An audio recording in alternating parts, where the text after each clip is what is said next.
সুন্দর একটি গ্রামে সুমি নামের একটি মেয়ে বাস করত। সে ছিল খুবই মেধাবী, কিন্তু তার একটা জন্মগত ইচ্ছা ছিল, সেটা হলো ডাকাতি করা। সেজন্য সে প্রতিদিনের মতো আজও একটা বড় তরোয়াল নিল। তরোয়ালটা হাতে নিয়ে সে বেরিয়ে পড়ল ডাকাতি করার জন্য। আজকে সে ডাকাতি করবে।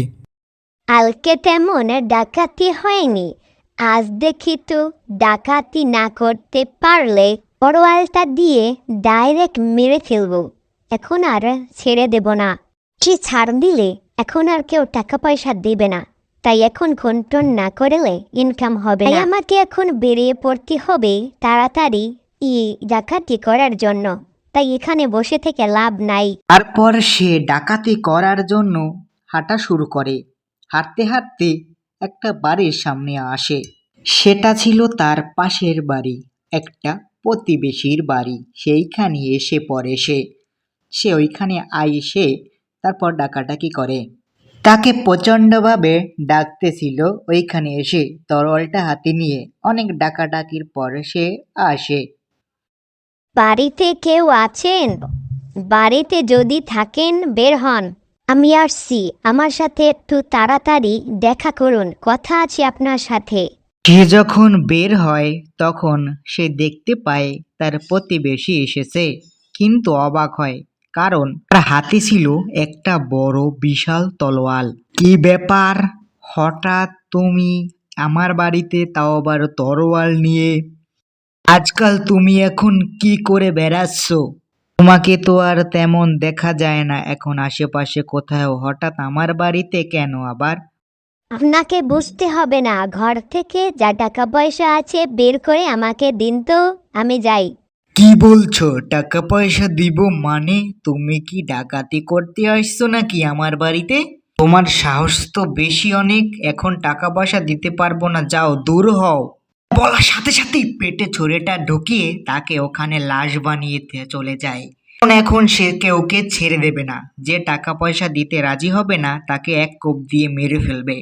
কারণ এখন যদি সে মানুষ না মারে তাকে কেউ ভয় পাবে না, আর কেউ তাকে টাকা পয়সা দেবে না। তার কারণে সে এখন মানুষ মেরে ফেলতেছে। সব মানুষটিকে মেরে মেরে সব রাস্তায় ফেলে দিয়ে যাচ্ছে, এবং গ্রামবাসী দেখে দৌড়ে চটে এসেছে কাকে কি মেরলো, চিৎকার টের পেয়ে। এখানে গ্রামবাসীরা যখন আসে তখন দেখতে পায় যে সেই কাকা ওখানে লাশ হয়ে পড়ে আছে। তারা অবাক হয়ে যায় তাকে দেখে। বন্ধু, তুই বুঝতেছিস কিছু? দেখ, কাকাকে কে জানি ছুরিটা ঢুকিয়ে এখানে ফেলে গেছে। কার কাজ হতে পারে, কিছু বলতে পারবি? বন্ধু তো একেবারেই ভয়ে পেয়ে যায় অনেকটা। বন্ধু, আমি কি করে বলবো? এটা তো আমি জানি না, কিন্তু দেখতে হবে। গ্রামের প্রতিটি জায়গায় দেখতে হবে এরকম কাজ কাম আর কেউ করতেছে নাকি। এখানে বসে থাকলে তো কিছুই হবে না। কিন্তু দূর থেকে একটা বন্ধু গান নিয়ে দৌড়ে দৌড়ে আসতেছে। কি হলো ব্যাপারটা? এখানে চিৎকার কিসের? আর এখানে লাশটা কার? এজনই কাকাকে পেটে ছুরিটা ঢুকিয়ে মেরে ফেলে গেছে বন্ধু। আমরা এখন মাত্র আসলাম। কি বলছিস তোরা? ছুরি মারলো কে আবার? খবর নিতে হবে তো। এরকম চলতে থাকলে তো আমাদের গ্রামের মানুষ একটাও থাকবে না মনে হচ্ছে। তাড়াতাড়ি চল, আমরা এখন খবর লই। আর কাকাকে কি করবি? এখানে তাকে তো লাশ ফেলে রেখে তো যাওয়া যায় না। একে তো এখন আমাদেরকে মাটি দিতে হবে, তাই না? বন্ধু, তুই একেবারে ঠিক কথা বলেছিস। এখন আমরা কি করব? চল তাহলে একসাথে যাই, কাকাকে মাটিটা দিয়ে আসি। না হলে আমরা এখন কাকাকে এইভাবে রেখে যেতে পারবো না। ঠিক আছে বন্ধু, কি বলছি আমি? বন্ধু তখন বুঝতে পারলো এখন তাকেই একটু বেশি কাজ করতে হবে। তারপর সে সহযোগিতা করলো। তারপর সেও তাদের সাথে কাজ করলো। ঠিক আছে, কাকাকে এখন মাটি দিতে হবে, তখন আমি থাকতে পারবো, কিন্তু আমার একটু বাড়িতেও যেতে হবে একটু কাজ করার জন্য। ঠিক আছে বন্ধু, তোরা তাহলে আয়, আমরা তিনজন এই কাকাকে নিয়ে মাটি দিই। তারপর কোথায় কি হচ্ছে একটু খবর নে বন্ধু। কি বলছিস তুই? এখন যদি তুই সাথে না থাকিস তাহলে আমরা কিভাবে ধরবো চোরটাকে? কে এই করলো এই কাজগুলো? সেটাকে তো থাকতে হবে তোর। বন্ধু তো থাকতে চাইছিল না, কিন্তু কাকাকে তারা সবাই মাটি টাটি দিয়ে সবাই আবার একসাথ হলো। কিন্তু যে পিস্তল নিয়ে এসেছিল তার মাথায় খুব রাগ ছিল। সে কে মেরেছে সেটা ধরার জন্য এক্সাইটেড ছিল খুব। বন্ধু, এখন আমি বসে থাকতে পারছি না, তাড়াতাড়ি চল তো। এখন আমাদেরকে সেটাকে ধরতে হবে এখনই। বসে থাকলে এই গ্রামে অনেক খারাপ কিছু হতে যেতে পারে, তাই এখানে বসে থাকতে চাই না। তুই ঠিক বলেছিস, তোরা দুইজন যা আগে, আমাকে এখন সোজা বাড়ি যেতে হবে, তারপর আমি আসতেছি। তাড়াতাড়ি তোরা যা। ঠিক আছে, বন্ধু যখন আসতে চাচ্ছে না তখন আমরাই চল। কোনখানে কি হচ্ছে একটু তল্লাশি নিতে হবে সব জায়গায়। খবরাখবর আমরা যদি না রাখি গ্রামবাসীরা আর কিছুই করতে পারবে না। বন্ধু তাহলে চল আমরা যাই। ঠিক আছে বন্ধু, তোরা তাহলে একটা ভালো কাজে যা, আমি আসতেছি। তোরা দুইজনে হাতে তরোয়াল নিয়ে তল্লাশি বের হ। তারপর এই কথাটা বলে তারা তল্লাশি করার জন্য গ্রামের গভীরে ঢুকে পড়ে, আর কৃষক ভাই সে অন্যদিকে চলে যায় একটু কাজের জন্য। তারপর যখন তল্লাশি করতে করতে কোনো একটা দিনে একটা ছোট ছেলে একটা ব্যাগ নিয়ে এক জায়গায় দাঁড়িয়েছিল। সে এদিক ওদিক তাকাচ্ছিল, সে দেখতেছিল কোথায় গাড়ি আছে কিনা, কিন্তু দেখতে পাচ্ছে না।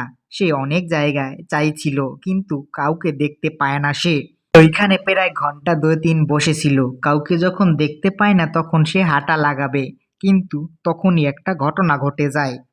তখন এমন একটা ঘটনা ঘটে যায় সেটা ভাবার বাইরে। হঠাৎ করে দেখতে পায় সে সামনে থেকে হেঁটে আসছে কে জানি একটা, চিনতে পারছে না। হাতে ছিল বড় তরোয়াল, তার সামনে দাঁড়িয়ে আছে। একদম ভয় পেয়ে যায় সে। তারপর যখন সে হাতে তরোয়াল নিয়ে দাঁড়িয়ে আছে তখন বুঝতেছে সে কোনো ভালো মানুষ না। হাতে তরোয়াল যখন আছে হাতে। তুই এখানে এত একটা বড় ব্যাগ নিয়ে দাঁড়িয়ে আছিস?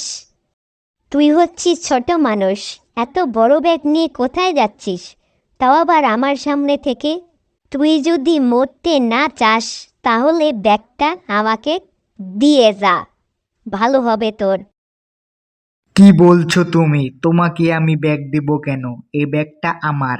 আমি বাড়ি যাচ্ছি, তার মধ্যেই তুমি এসে ব্যাগটা দিচ্ছ। আমাকে আর ডিস্টার্ব করো না তো। আমি এখন এই ব্যাগটা নিয়ে বাড়ি যাব। এখানে কিছু টাকা পয়সা কিছু কাগজপত্র আছে, সেটা তোমায় দেব কেন? এটা যখন সে বলল তখন তার মাথায় রক্ত আরো বেড়ে গেল। তরোয়ালটা সে তখনই চালাতে চাইছিল, কিন্তু ছোট যখন মানুষ তাই তাকে আরেকটু সময় দিল ভাবার জন্য। তুই আর একটু সময় নে, তারপর ব্যাগটা দে। আমি এখন খুন করতে চাই না। আবার তুই হচ্ছিস একদম ছোট, ছোটদের মারতে চাই না। আমার ছেলের বয়সী তুই, তাই তাড়াতাড়ি ব্যাগটা দিয়ে দে। আমি তোকে কিচ্ছু বলবো না, তাই ভালোর জন্য বলছি। বাচ্চাটি আর কিছুই বলতে পারছিল না। তখন যখন বলতে পারছিল না তখন সে যা করতে চায়, হাতে তরোয়ালটা নিয়ে তার পেটে যখন ঢোকাতে যাবে তখনই পিছ থেকে গ্রামবাসীরা দৌড়ে ছুটতে আসে। ওই, তুই ওকে ছেড়ে দে বলছি, না হলে এক গুলিতে মাথার খুলি উড়িয়ে দেব। যদি ওকে না ছাড়িস তাহলে কিন্তু একটা হেস্তনেস্ত হবে কিন্তু তোর সাথে। তুই যা শুরু করেছিস গ্রামের মানুষদের একদম তুই একেবারে অতিষ্ঠ করে ফেলেছিস। তুই একটা মেয়ে হয়ে এবার তো বড় ডাকাতি করছিস, তোর সাহস তো অনেক বেশি। ঠিক বলছো, ওকে এখন করকে দিতে হবে, না হলে ও আরো কাজ করবে এরকম। এরকম যদি গ্রামবাসীদের উপর অত্যাচার চালায়, মানুষ মারে, তাহলে ওর জন্য তোকে গর্দাই বের হবে না। ঘর থেকে কেউ যদি না বের হয় ওর কারণে, তাহলে আমরা কিভাবে এই গ্রামে থাকবো বলতো বন্ধু? যদি একটু করকে না দাও তাহলে ও সোজা হবে না, ও সব সময় অত্যাচার করবে। দাদা দাদা, আমাকে একটু বাঁচাও তো, ও আমাকে দেখো কিভাবে মারার জন্য হুমকি দিচ্ছে, আর এই ব্যাগটা কেড়ে নিতে চাইতেছে। আমি এখন কি করব দাদা, আমাকে একটু বলে দাও তো। এর জন্য আমি একদম কোনো শান্তিমতো কাজ করতে পারছি না, বাড়ি যাব যেতে দিচ্ছে না, আমার পথটা আটকে ধরেছি। তুমি একে একটু করকে দাও তো, না হলে বাড়ি যেতে পারবো না, আমি রাত হয়ে গেছে। তুই কি বলছিস? আমাকে মারতে চাস? তুই তো নিজেই মরবি তাহলে আমাকে মারতে আসলে। কে কেডা মারে সেটা দেখানোর জন্যই তো কামান নিয়ে এসেছি। তা কামান ছুড়লে তুই তো উড়ে যাবি, তোর প্রাণটাও চলে যাবে, বুঝছিস? এটা যেই বলল তারপর আর কিছু বলে না। সে ভয় পেয়ে যায় তখন তাড়াতাড়ি, তারপর আর কিছু করতে চায় না। হঠাৎ করে সে ভাবতেছিল এখানে থাকলে এরা মেরে ফেলবে, একটা ভয় লাগে তার। তখন সে ভাবতেছিল এখন এখানে থাকবে না, তাড়াতাড়ি দৌড়ে বাড়ি যাবে, আর এ কাজ করবে না মনে হচ্ছে, মনে মনে ভাবে। তারপর সে যা করে, তরোয়ালটা ঘুরিয়ে সে একদম ভয় পেয়ে যায়। তারপর আর কারোর সাথে কথা বলে না। যখন তারা এরকম একটা বড় হুমকি দিয়েছিল তখন সেটা শুনে সে তাড়াতাড়ি ওখানে দৌড়ে পালিয়ে যায়। বাচ্চাটি তাড়াতাড়ির সাথে রক্ষা পেয়ে যায়। দাদা, তোমাকে কি বলে যে ধন্যবাদ দেব, এরকম একটা মেয়ে ডাকাতের হাত থেকে বাঁচাইছো।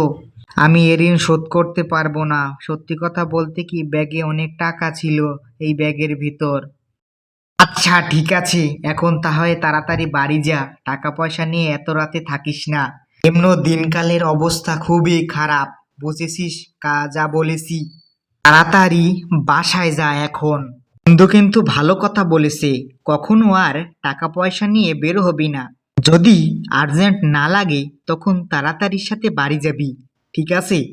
আমরা যদি এখন এখানে না আসতাম তাহলে তো তুই মারা পড়তি, না হলে তোর টাকা পয়সা লুট হয়ে যেত। এরকম কাজ আর কখনো করবি না। একবার যখন হয়েছে, পরবর্তীতে আর কেউ আসবে না কিন্তু বাঁচাতে। আমরা তোকে কিন্তু যথেষ্ট সাহায্য করেছি, এরকম সাহায্য অন্য কেউ হলে আর আসতো না করতে, বুঝেছিস যা বলেছি? এটা শোনার পর তারপর বাচ্চাটি চলে যায় সেখান থেকে। তারপর আর পরবর্তীতে তেমন কোনো ডাকাতি হয় না ওই গ্রামে। বন্ধু, এখন আমরাও চল, রাত হয়ে গেছে প্রচুর, এখন মনে হচ্ছে আর ডাকাতি করবে না ও। ডাকাতি যদিও করে তাহলে পরবর্তীতে গুলি একটাও মিট যাবে না, বুঝেছিস? আমরা দুইজন বাড়ি চল, রাত্রের খাবারটাও হয় নাই। রাত্রের খাবারটা না খেতে পারলে আবার ঘুম হয় না। যথাসময়ে সবকিছু না করতে পারলে ভালো লাগে না। হ্যাঁ হ্যাঁ বন্ধু, চল চল চল, এখন আর ভালো লাগছে না তো আমারও, বুঝছিস না? সারা দিনের ধকল, এইরকম ভাবে আর কি থাকা যায় বল? তাই চল এখন। আমারও মনটা ভালো লাগছে না, তাড়াতাড়ি গিয়ে শুয়ে পড়বো, এখন খুব খারাপ লাগছে মনটা। আমার বাড়িটা ধারে আছে, তুই না হলে আজ আমার বাড়িতে থেকে যাস, চল তাড়াতাড়ি। কথাটা বলার পর তারা হাঁটা শুরু করলো। হাঁটতে হাঁটতে চলে যায় তারা ওই গ্রামে। পরবর্তীতে আর ডাকাতি হয় না, তারা যখন ওই গ্রামটি খুব ভালোভাবে যত্ন করে একটু খেয়াল করতেছিল।